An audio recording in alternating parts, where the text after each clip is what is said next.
Ian, they were never really threatening the second half, England, but actually how would you describe their performance in the second 45 minutes? Second performance, it felt to me a little bit like they took their foot off the gas a bit. I feel maybe because Ireland didn't come at them as I thought they would, a bit more positive. I thought Agbonna done very well for him. He tried. I would like to have seen Ferguson maybe on earlier. Maybe he's got an injury, but I thought from England's point of view, it's the kind of game, the way we started and the way we played.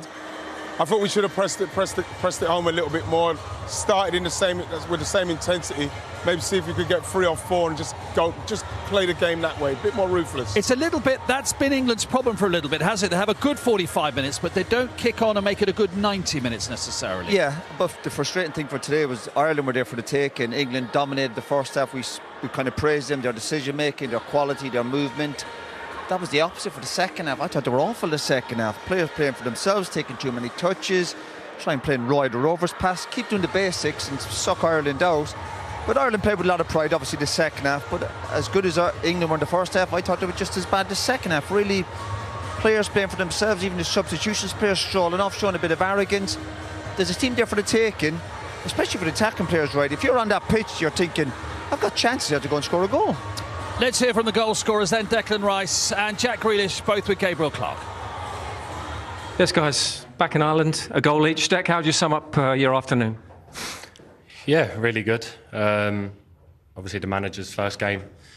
And yeah, a win. You know, in the Nations League, obviously we're in the league below where we want to be, so we know how important it is to win this group, and to come here today and win, I think it was really important, and to score alongside Jack, it was a really nice feeling as well. Jack, was the reception all you expected, and did it give you a little extra?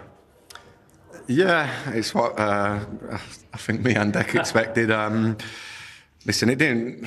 I said before the game, I think it's different. You know, like me and Deck have, you know, nothing bad to say. You know, we both enjoyed our time. You know, playing here, I certainly did, and you know, I have a lot of Irish in my family, so there's no like bad blood whatsoever from my side. Obviously, you know, going back to myself, you know, I need to start playing regularly, scoring goals, and you know, that's what I did today. I still felt, you know, I'm not 100% fit, but you know, I'm getting there. So from a personal point of view, yeah, I'm happy. After the summer, and it really hurt to miss out, what did today mean to you? Everything, you know, just then at the end, you know, going to the fans and hearing them sing my name and stuff. Listen, everyone will say the exact same thing. There's no better feeling, you know, than playing for England. Especially in games like this, you know, when you know the whole nation, you know, is going to be watching and stuff like that. So over the summer, you know, I've said it before in another interview, honestly, it was, yeah, probably one of the worst summers, you know, of my life, because you can't not see everything that's happening in front of you. So it was difficult, but, you know, it's given me, you know, more, what's that word, more something to bounce back. I don't know what the word is. Resolve, maybe. Yeah. For final point, did we see in the 2 goals, and the structure, the play, the dynamism, the Lee Carsley hallmark, what he wants to put into this team? Yeah, I think so, but also I think we scored hundreds of goals under Gareth like that. I think it gets overlooked a lot that we did score some amazing goals under Gareth. So for Lee to come in today's first game, I think it's been really refreshing this week. You know, he's been amazing to work with. His meetings have been top. The way he's worked in training's been really good. And I've really enjoyed it. So's Jack and so's all the lads. So it's been a fresh start. It's been a change. But to win for him today and for ourselves to get off to a good start was probably the main thing for us. Thank you very much, guys. Thank you. Let's have a look at the goals then. Actually, it was really interesting watching pitch side, as it were. You could really see that Jack Grealish does play with a smile on his face, which was terrific to see. But look at this first goal, the movement from Gordon, the pass from Alexander. Brilliant, fantastic. If there's one player you want to give time in the ball in that area, obviously it's Trent.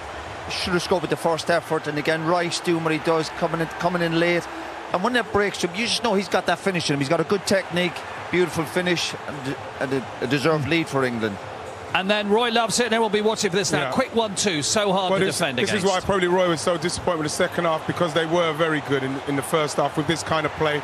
They moved the ball quickly. The 1-2s really caused them problems. You can see them not close enough to people. 1-2s in the areas where they can't really get close. And I think the finish is very good from where he was as well. He saw exactly where the keeper was, put it the other side. I was really pleased with the brilliant goal. And again, when it's slow, and then it's quick. Quite hard to defend against. Obviously, Ireland will be disappointed they had the numbers back, but a brilliant finish.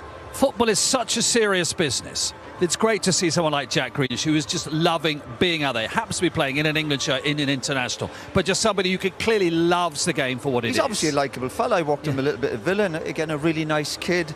He's interviewed there. You can't underestimate the setback he had in the summer, being left out of a squad. But we always say with disappointments, if you're going to be a top player or have a career for a long time, you have to deal with disappointments. The best way to deal with it is that go out and perform. And we always say he needs to do more at the end game in terms of goals. Lovely finish, and he'd be delighted. Lee, well done. How do you sum up your first match as England interim manager? I thought it was good in parts. I think you've seen some of the things that we've tried to do. I think the lads have got to take a lot of credit, well, all of the credit. I think we've showed that we've got some real talent, and yeah, we can be really pleased with the clean sheet as well. As a returning former Irish player, what do you make of Rice and Grealish getting the goals? I thought they both took their goals really well. Really well worked moves, and brilliant finishes. And I think they can both, moving forward, score a lot more goals and add goals to their game. How important was today for Jack Grealish? Because he's told us how difficult the summer was for him. So just to come in, to play, to make an impact. Yeah, I think, like I said, I don't think he's definitely not got anything to prove to us. We can see his quality. So yeah, I think that I've done him the world of good today in terms of getting another goal for England. So hopefully he can continue that form. Did we see in the 2 goals the sort of play, the hallmark you want to put on this team?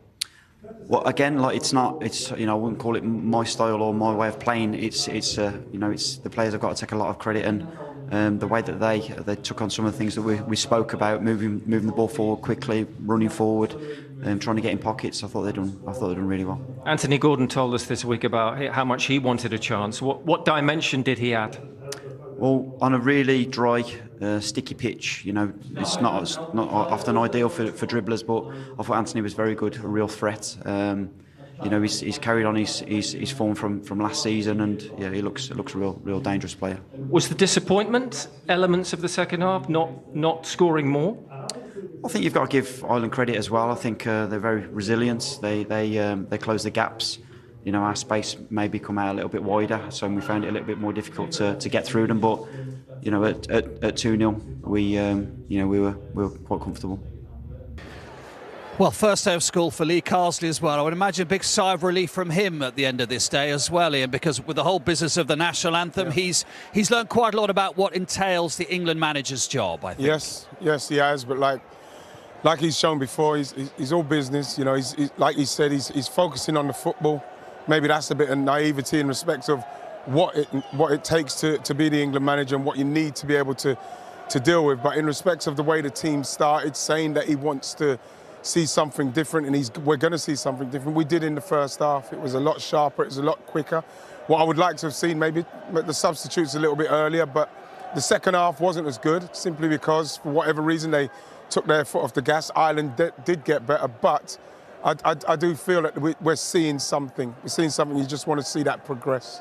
And in terms of his personality, a couple of your old teammates said to me earlier, he's a very funny man. He's got a really good sense of humour. There's nothing wrong on the first day of a new school of not giving it the big I am, of just letting your character come out slowly and gently. But I would suggest that may be a good thing if that does happen over the months. I think he's handled it well again. It's all new to him. He's, again, had problems this morning with silly headlines, but he'd want his team to go out and express themselves, and they did that. But like any manager, he'd be frustrated with the second half performance, but overall he'd be pleased.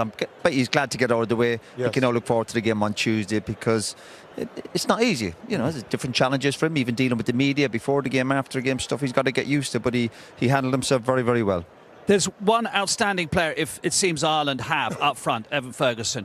And when he came on, Sam said he hadn't played since March because of injury. Quite clearly, they need him to be fit and regularly available if they're going to do anything in this group. Yeah, there is. Obviously, he came on the scene, but in the last 12 months, he's had injuries, particularly at Brighton.